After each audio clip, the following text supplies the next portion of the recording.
there's no question that liberal democracy do better on average and on the long term than monarchies or autocracies. Again and again and again, this sort of pyramid-shaped structure with a single leader at the top is simply the way anything that needs to get done gets done. Go home and look at everything in your room that is made by a monarchy, and you will see, wow, my whole world is created by monarchy. Also, the entire past that we live in is created by monarchy. You know, this world of what we call liberal democracies is a very, very short bubble in time. And if we treat all of time equally, we see that basically monarchy is the normal form of governance in human history. 大家好，欢迎来到本期视频。今天我们要拆解的是来自英国顶尖思想平台艺术与思想研究所的一场神仙打架。这场辩论的辩题非常尖锐，民主、寡头、君主制，到底哪种政体最能带来经济繁荣？台上的三位嘉宾恰好代表了西方政治光谱中三个互不相让的极端方向。他们的交锋之所以好看，是因为这不仅仅是学术探讨，更是对西方现有体制的一场全面清愤。第一位嘉宾是美国极右翼暗黑启蒙运动的创始人。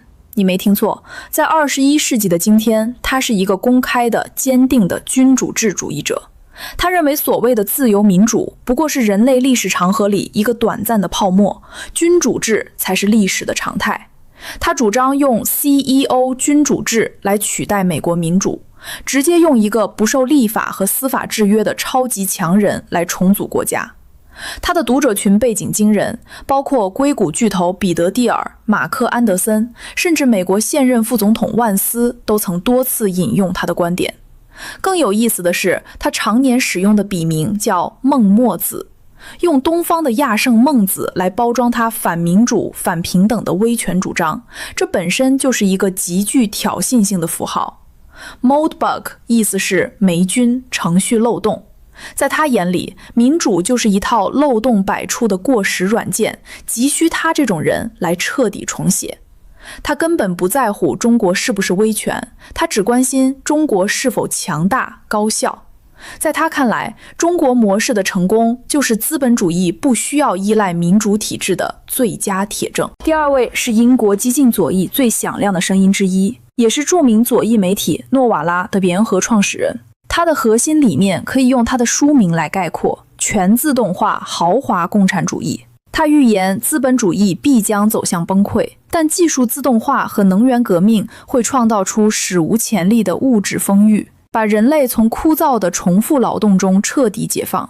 他对中国的态度非常务实，既着迷于中国国家主导发展的极高效率，认为西方应该虚心学习，但同时他也认为中国体制的优越性和它的缺陷是一体两面的。他的盲点在于，他觉得这套集权体制的缺陷是骨子里的，无法通过自身改革来修正。过去犯过的严重错误，未来可能还会一犯再犯。第三位是耶鲁大学政治学教授，著名法国理论家。如果说前两位一个想回到君主制，一个想奔向技术共产主义，那么埃莱纳则是试图在民主框架内部进行彻底重构的激进平民派。他倡导开放民主，主张通过类似大陪审团的公民大会抽签来决定政策，以此来解决西方民主已经退化为寡头政治的危机。这场辩论最大的看点就在于，无论这三位嘉宾的立场如何对立，谁的论证都绕不开中国，因为中国恰恰是整场辩论乃至整个西方政治学里最大的 bug。它不按任何一套西方政治剧本演，却实现了人类历史上最大规模的工业化和经济奇迹。在极右翼眼里，中国是证明集权高产的完美样板；在极左翼眼里，中国是国家资本主义的高效输出者；在民主派眼里，中国是充满危机却又不得不面对的庞大艺术。当西方的政治学者开始集体焦虑，并用中国作为标尺来反思自身社会生了什么病的时候，这场辩论的精彩程度就已经拉满了。话不多说，我们直接看正片。 Liberal democracies best placed to deliver the most successful economies. Curtis. All right, we're going to do basic political science in 3 minutes. So according to Aristotle, who was correct on all subjects except the number of teeth that women have, there are 3 political forms. There is democracy, oligarchy, and monarchy. Democracy is the rule of the many, oligarchy is the rule of the few, and monarchy is the rule of one. First of all, let's debunk this concept of liberal democracy. There's actually no such thing. Democracy in today's world just means a good or a legitimate government. It means a claim to a legitimate government. Just because you call yourself a democracy doesn't mean anything. North Korea calls itself the DPRK, Democratic People's Republic of Korea. That is 3 euphemisms for democracy, 1 place name, and it's a monarchy. So, we should really, when we see this word democracy, we should really ask, very hard questions about what it means. And if you look at what the word literally means, it means politics. It means that basically politicians are in total control of the government. Nobody really wants that except perhaps Donald Trump. I think very few people in the audience believe in it. As for liberal, we have this idea of limited government. Actually, the power of every government is entirely absolute, regardless of how it's organized. What we really mean when we talk about liberal democracy is oligarchy. What we mean is meritocracy. We mean the rule of trusted institutions, respected institutions, and that, may work well or badly. Essentially, it's turned into, in our world, the rule of lawyers. And so we have these very, very procedural systems that are very slow and ineffective and, take 30 years to build a high-speed train in California. There are, many advantages to this meritocratic structure. It has worked well in the past. It seems to be working less and less well over time. Certainly, we used to be able to do things with this system, and we are not now able to do things with this system. The third system is monarchy, and I'm happy to be a monarchist. And, what I would observe about monarchy is very simply anything that works is a monarchy. So for example, if you take your iPhone and you look at the box that your iPhone comes in, it says designed by Apple in California, manufactured in China. So that is 2 monarchies. Apple has a CEO and China has a dictator, and 1 oligarchy, which is the government of California, which is, by the way, basically a single party state. There are no longer competitive elections in California. So when you try to imagine the state of California in which I live, trying to build an iPhone or design an iPhone, the concept is ridiculous. If you go to a restaurant, it has a chef. If you watch a movie, it has a director. You may know this as auteur theory. And you'll see that again and again and again, this sort of pyramid-shaped structure with a single leader at the top is simply the way anything that needs to get done gets done. And if you look at go home and look at everything in your room that is made by a monarchy, and you will see, wow, my whole world is created by monarchy. Also, the entire past that we live in is created by monarchy. This world of what we call liberal democracies is a very, very short bubble in time. And if we treat all of time equally, we see that basically monarchy is the normal form of governance in human history. Thank you. Aaron, I don't suppose you agree with that? Well, I'm very happy to hear the definition of monarchy from Curtis, because I'm a director of Novara Media. We have 25 staff in PAYE, so I'm the king of Novara Media, which is very gratifying to hear.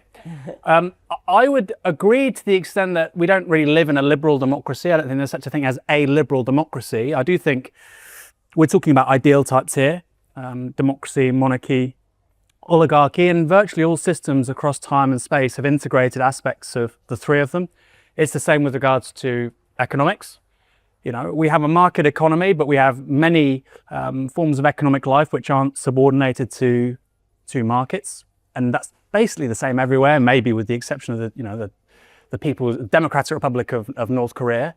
But even places like China, you have a really, the word is fecund mix, a diverse mix of organizational forms. I would say, in response to our liberal democracies best placed to deliver economic success, we're asking the wrong question. We should be asking whether they can deliver social and civilizational success, not economic success. But this debate is about economic success, please. Yes, of course. No, of course. But I think the best argument for any political system is about the flourishing of human beings that live under it. That's the first point. Secondly, our free, open and tolerant political systems, and I think that's how we're using liberal democracy interchangeably, are those kinds of systems more advantageous to economic progress? And I think the historical record is very clear. Yes, decisively. And I'll give 2 quick reasons as to why before we proceed with the rest of the conversation. The first is, and I'm going to agree with somebody called Friedrich Hayek here, they allow for high quality information between market actors. So this is called the socialist calculation debate in the early 20th century between socialists and free market liberals. And the whole point about an effective price mechanism is that you need high quality information. Now, if you have a commissar making a factory foreman lie about their throughput and how much they need to make X, Y, and Z, you get deception upon deception, and actually the systems production breaks down. So open, tolerant information markets are very important for efficient, optimal production. First thing. So I agree with Hayek then, although of course, maybe with artificial intelligence, that changes. Maybe you can crystallize just as much information through a centralized AI as you can through prices and markets. We talk about that in my book. We can park that for one moment because this is a historical overview.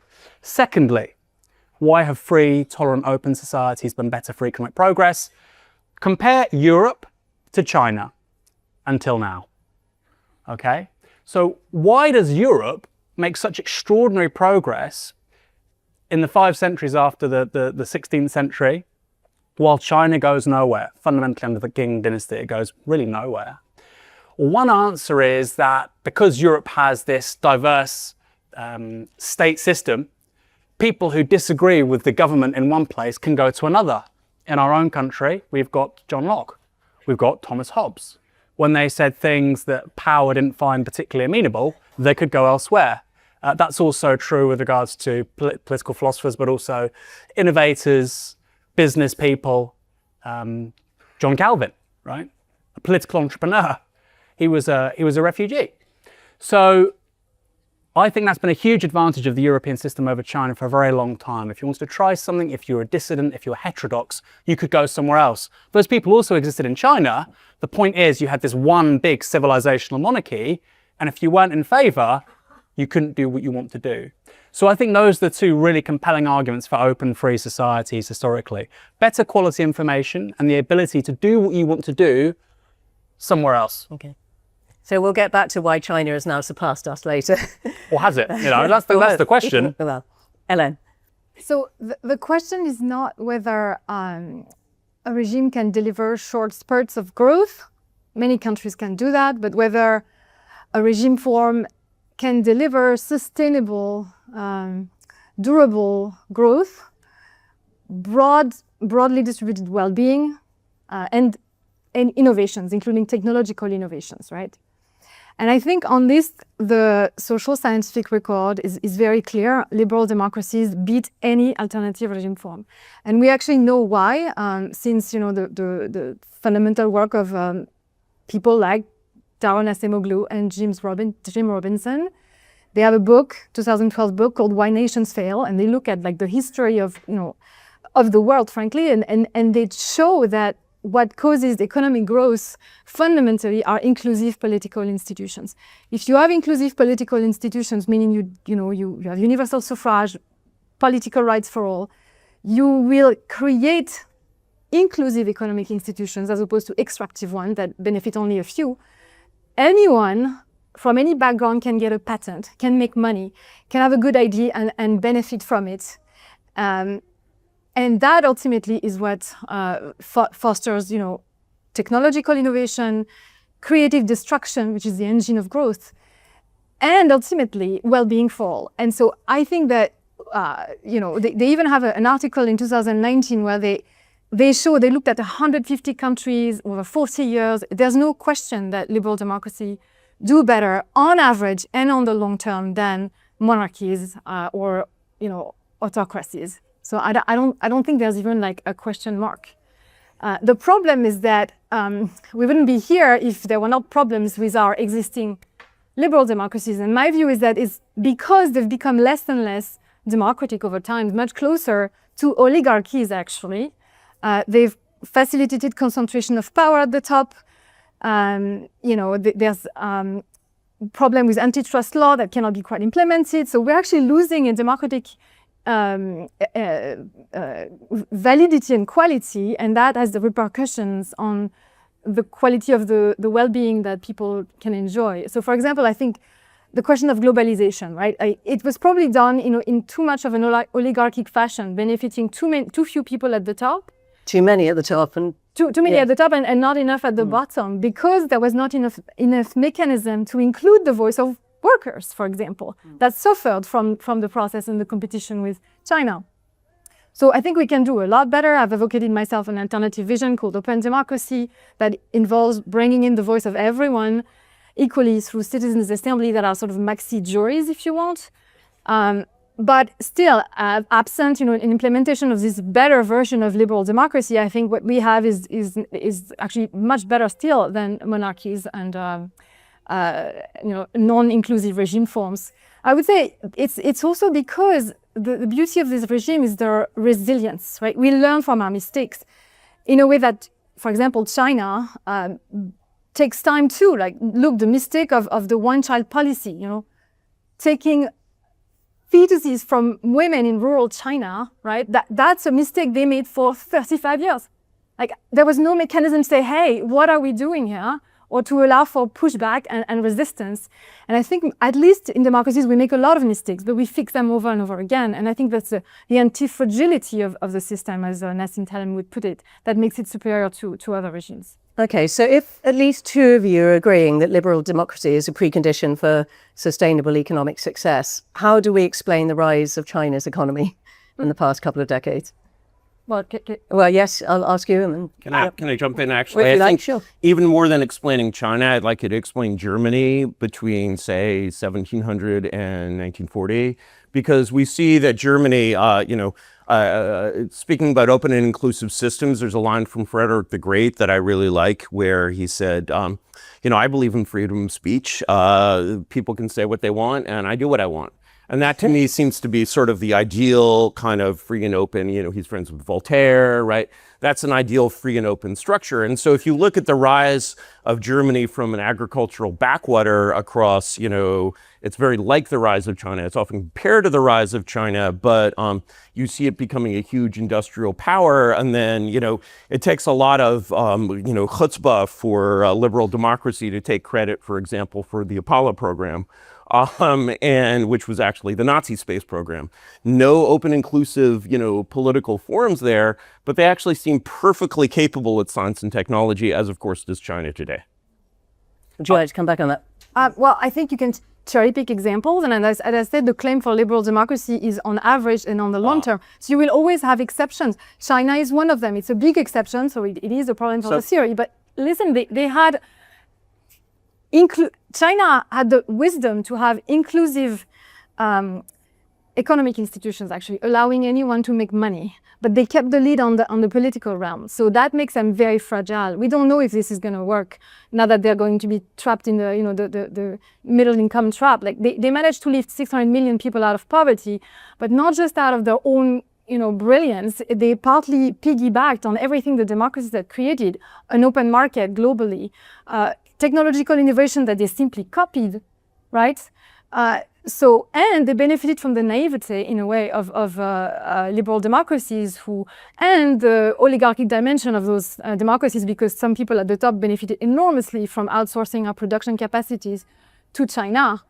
There are a lot of explanations as to why China did as well as it did. I'm not convinced it can continue doing so. But Aaron, isn't there also something in the fact that the Chinese government can just build a high-speed railway? Yeah. I mean, compare that with here, for instance. Yeah.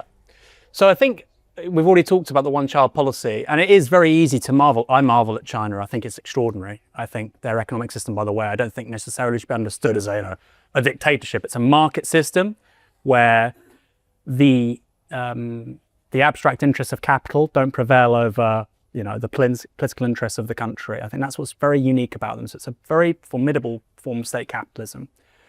But this is the same regime, same government, which can build thousands of miles of high-speed rail incredibly quickly since 2008. It can come to rapidly dominate the global EV market. It can be a global leader in solar and wind and nuclear increasingly. And even potentially, I think in the next 5 to 10 years, surpass the likes of TSMC with regards to microprocessors. It can do all of that. This is, however, the same regime which oversaw the one-child policy. I think probably the most self-defeating, stupid government policy of the last century. I mean, it's just extraordinary. And the fact it doesn't even wrap up until, I think, 2013, 2014. Why? Because so many people are on the state payroll doing it. That's a really powerful interest group, right? You don't want to lay all those people off. But also their zero COVID policy. And I really would implore anybody who's very enamored with the Chinese model, as I am, to read about the horrors of the one-child policy, because I do think it says something about their model, that you can get something so right, but at the same time get something so wrong. And I think those two things are connected. And just quickly on the one-child policy, why did they do it? Yes, there was some kind of ideological propaganda coming from the West, you might say. Of course there was. But also it's because Mao was a natalist. And of course everything Mao was out of fashion under Deng. So we have to be anti-Mao, and Mao was pro-kids, so we're now anti-kids. And the person who actually devised the one-child policy in China, we talk about China as an engineering state, I believe was a missiles engineer by training. Okay? So it's very easy to bash humanities scholars and lawyers, but I'd rather they devise a fertility policy than a missile engineer. All right? Ruled by engineers can go very badly wrong. So I think, as somebody born in the West, born in a democratic society, there are huge lessons we can be learning from the People's Republic of China right now. Doesn't mean you venerate them or worship them. They're getting some serious things seriously right. But I don't think that means we need to discard the core accomplishments and values of our own system. Now, what about I'm not going to come to you first on this because I know you agree with it, but I will come to you. What about the fact that liberal democracies are so reluctant to vote for policies that cause short-term pain, even if they're going to create long-term gain? You know, we are constrained by 4 or 5 year electoral cycles, which China, Singapore, other authoritarian countries aren't. Well, I mean, even 5 years would be, quite, productive at this point. I think it's even shorter term than that. We have a serious problem in the West, particularly in Britain, I think, because we have this electoral system of all or nothing with first past the post. At least with PR, you have to work through coalitions, you agree on certain things, and then you drive them through in the long term. They can be stupid, like Germany's nuclear policy, or they can be really smart, okay? So I think it's particularly bad here in Britain. But, the question is, how do we become, in the words of one writer, good ancestors? How do we create the foundations for a successful society 100, 200 years in the future? And I'm going to agree with Curtis here, liberal democracies are very, very bad at that. Liberalism is in crisis. Our society is sick. 朋友们，看完这场硬核交锋，不知道你们最大的感受是什么？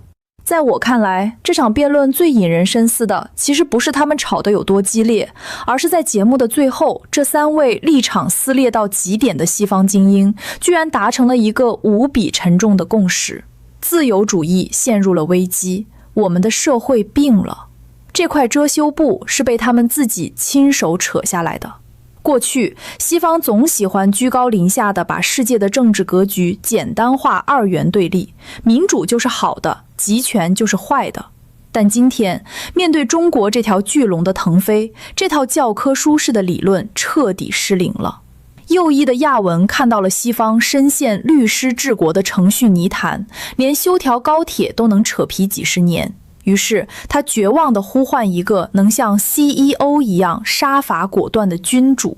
左翼的亚伦虽然警惕切的代价，但也无奈地承认，受制于4到5年的短期选举周期，西方政客为了选票只能银舍卯粮，早就丧失了长远规划的能力，他们根本无法成为合格的祖先。而代表民主建制派的艾莱纳，哪怕拼命寻找西方体制能自我纠错的反脆弱性，也无法掩盖当下西方权力早已被寡头资本垄断的残酷现实。中国就像一面巨大的镜子，照出了西方体制底层代码里的 bug。当中国用工程师治国的执行力在高铁、新能源、微处理器领域一路狂飙的时候，西方还在争论那列永远建不成的加州高铁。但同时，这场辩论也给我们提了个醒：极致的效率往往伴随着缺乏刹车和纠错机制的隐患。在没有对手的快车道上，如何避免把错的事情也做到极致？这是我们在惊叹中国速度之余，同样需要冷静思考的问题。说到底，这个世界从来没有什么历史的终结，也没有哪一种制度是完美无缺的神药。